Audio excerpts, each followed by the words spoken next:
Um, Mm. Diversity, here's something to really, really, really think about. Diversity is a weakness. Diversity is Yes. a weakness because you can't do all these different things. You can't be in every market selling everything to everybody. You can't live everywhere, Mm. right? Can't eat everything. It's this idea that we're going to be strong through diversity. I understand that having different skills is useful. Being aware of the needs of different cultures is useful, um, because we grow by taking information from point A and applying it to point D.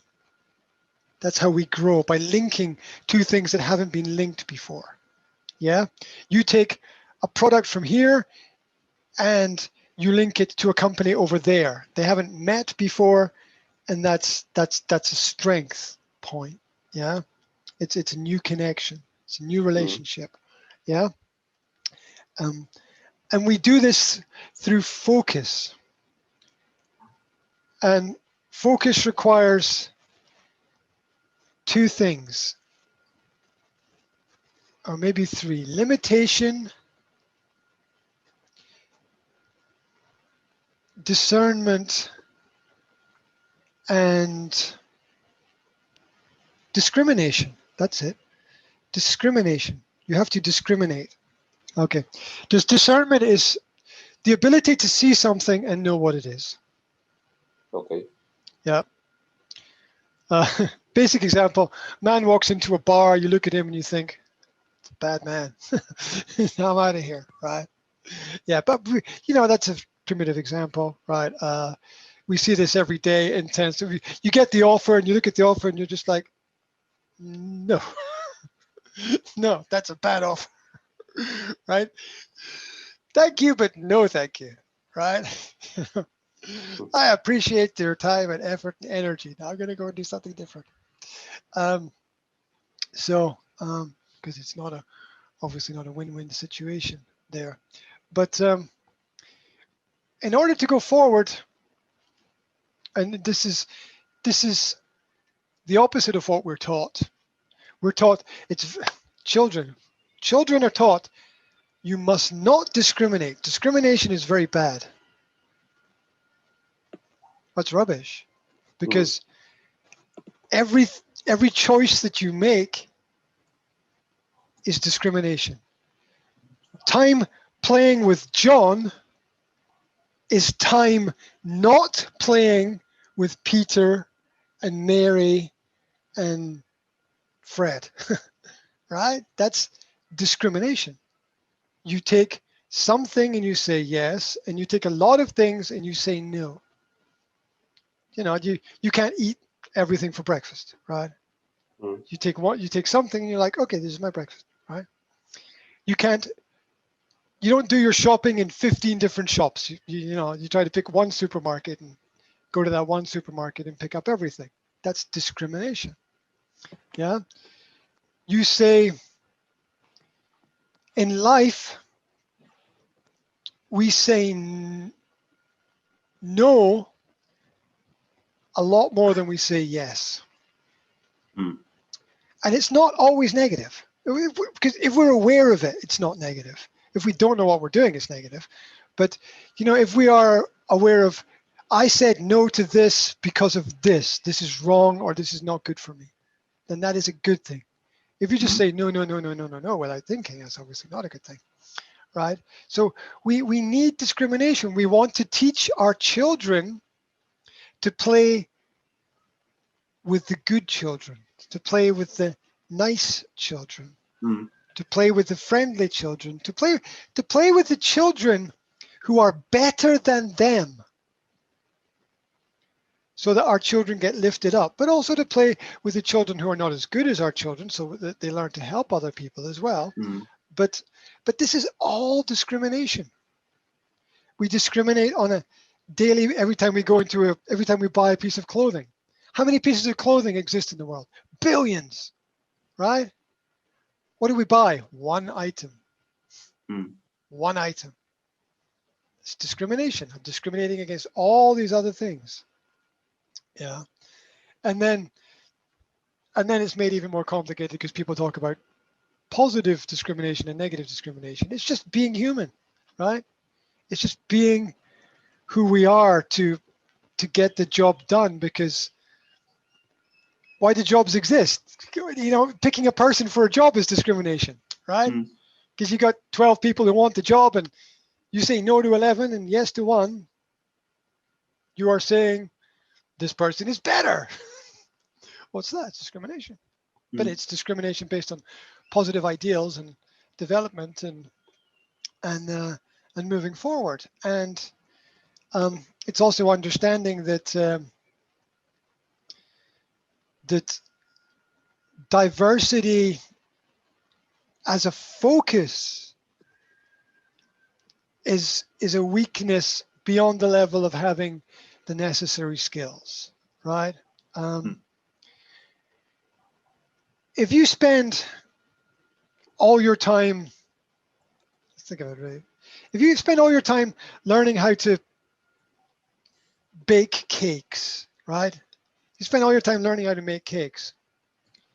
You will have a diverse skill, but you won't be able to do your job, right? And you won't have time for your family and all the other important things in life. So diversity is never as important as adaptability, which is the ability to acquire, to gain, to learn new skills that are necessary to progress, which is not a diversity, that's a development. Yeah, and chance is not diversity, right? I mean, those are two different things. Opportunity is not diversity; those are two different things. Yes. And here's the collateral damage, the side effect of this, which is, let's say there's 12 positions in the board of directors, right? Let's say a company wants to, let's say traditionally in the past, there would be, let's say 11 men and 1 woman, okay? Maybe if you go back further in time, it would be 12 men and 0 women, okay? Now there's this push towards so-called equality, so-called diversity, and it would be like, well, if we have 6 and 6, that'll be a balance. Well, to accept 6 women is to reject 6 men. Where are those men going to go for a job? Right? If you invite more women into the workforce, you're not creating more jobs. You're creating less jobs because you have more people wanting the same position. That's creating less jobs. When you create less jobs, you create increased competition. And that's dangerous within your own organization. Because when people are not working together, they're putting knives in each other's backs, right, in order to make progress. And so, whereas in the past, there might have been 1 job and 12 people could do the job, now you've got 1 job and 24 people could do the job, which means rejecting 23, which increases the stress and the pressure on the company. It doesn't solve any problems. It just creates more stress and pressure on the company and on the individuals. And one of the most positive elements of female nature There are many positive elements to female nature, but one of the most positive is agreeableness, which is the ability to look at a situation, to understand that maybe it's not good to push back against this. Maybe it's just good to go with the flow and see what happens and see where things take us, which is a predominantly female trait. It's called agreeableness. You cannot be in the corporate world and be agreeable, because the corporate world requires decisions. And decisions mean standing on the left or standing on the right, but standing somewhere and saying something. And the more agreeableness we have within the corporation, the less decisions we will make, and probably as a result, the less progress that will occur. And as with everything, the best person for the job should be the person that is employed, regardless of background, gender, personality, even regardless of education. Yeah, education doesn't really matter if you can do the job.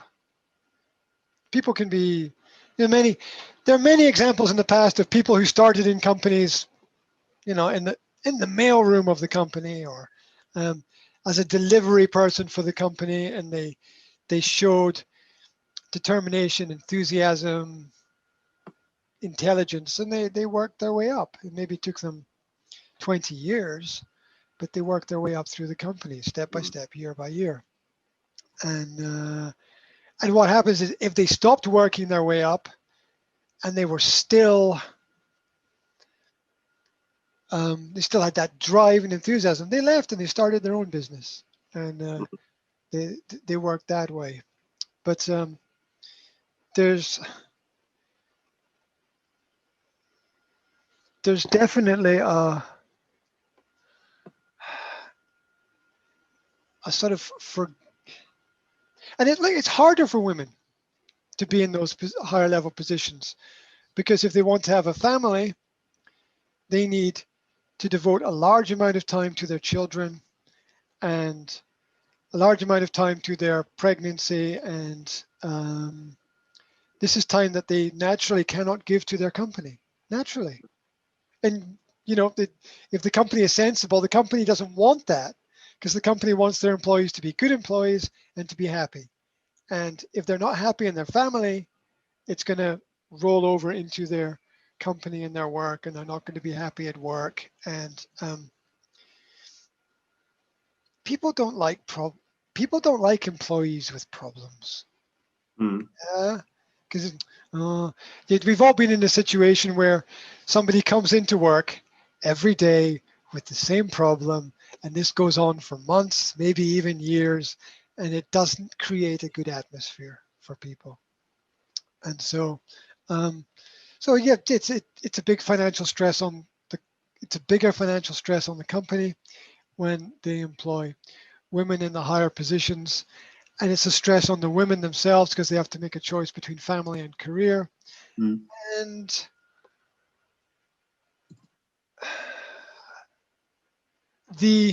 and it doesn't get easier, it just gets more complex, because as you go up through the company, you get more pay and more responsibility, not less, more. So if at the beginning you decide, I will postpone or delay having a family until later, it will be much harder to have a family, because you'll be in an even more authoritative and even more powerful position, and you don't want to lose that. And we grade our lives on the income that we have from the work that we do.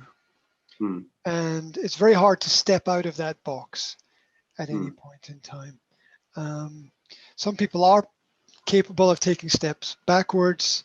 I've done that a few times in my life because I had to, and I think it was a good decision at the time. But most people don't. Most people are like,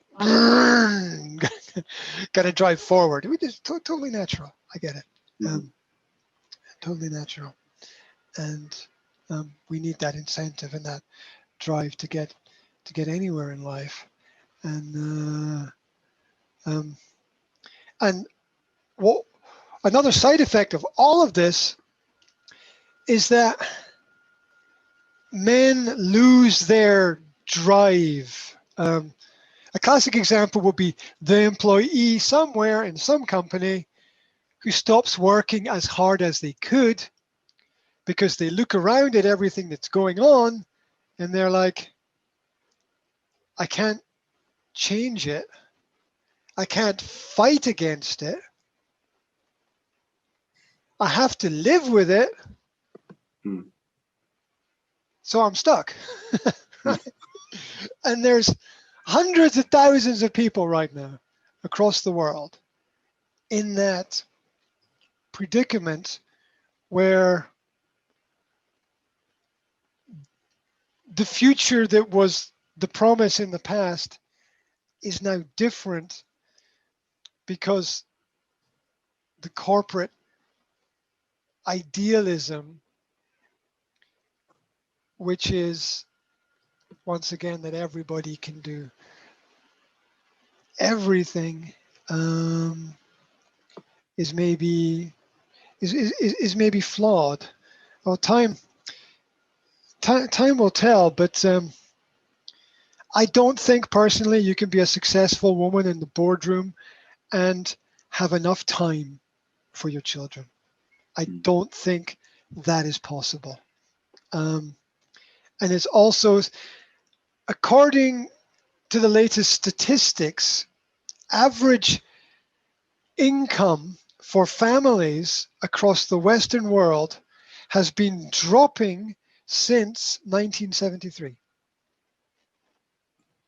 It's been dropping since Mm. 1973. And what this means is that in pre-1973, you could have one member of your family working, and for several years, say 3 to 5, maybe longer, but at least 3 to 5 years, one person could be at home with the children for 3 to 5 years during their early formative years of development, which is really important. Now, because of this, and it's not the wages that people are paid have gone up, but the economic value of what you can buy with that number has gone down. Mm. So um, what this means is both parents have to work now for uh, for people to survive, and it doesn't get that much better depending upon which culture you live in, because the cultures aggregate out that crazily enough, whether you're in India or Indiana, Mm.